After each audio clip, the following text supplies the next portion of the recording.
Suratul Surah.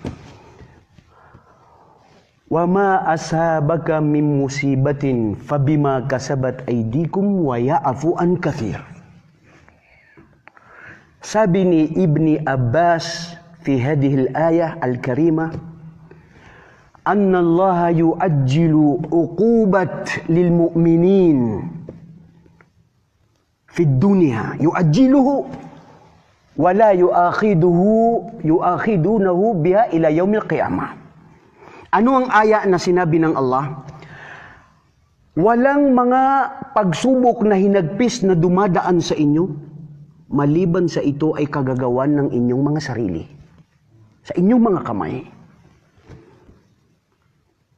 Wa ya'fu an katsir, at ipapatawad ng Allah subhanahu wa ta'ala ang mga kasalanan ng marami.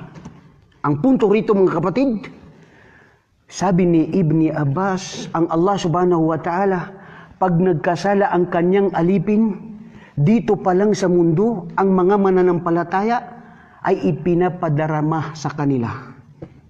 Ipinaparusa na sa kanila ang kasalanan na ginawa nila. Ngunit sa araw ng paghukom, ay kapatawaran na ang sa kanila. Allahu Akbar. Mga kapatid, kung ikaw ay naghihirap, kung naghihirap ang mga kapatiran natin na nakikita natin sa Syria, nakikita natin sa Palestine, nakikita natin sa Iraq, sa Lubnan, sa Burma, sa ating bansa, kahit saan, sinong sambayanan ng mga Muslim na dumaranas ng pahirap, nangangahulugan na mahal tayo, mahal kayo ng inyong tagapaglikha.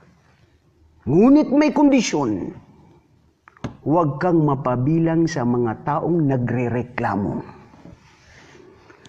Faman radiya bil qada faqad rada, wa man sakhata faqad sakhat.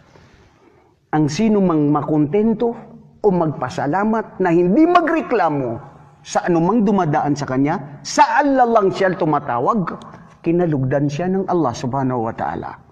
At ang sino mang magreklamo, dito pa lang sa mundo, ipapadama sa kanya ng Allah subhanahu wa ta'ala ang anumang pahirap na kanyang pinagdadaanan.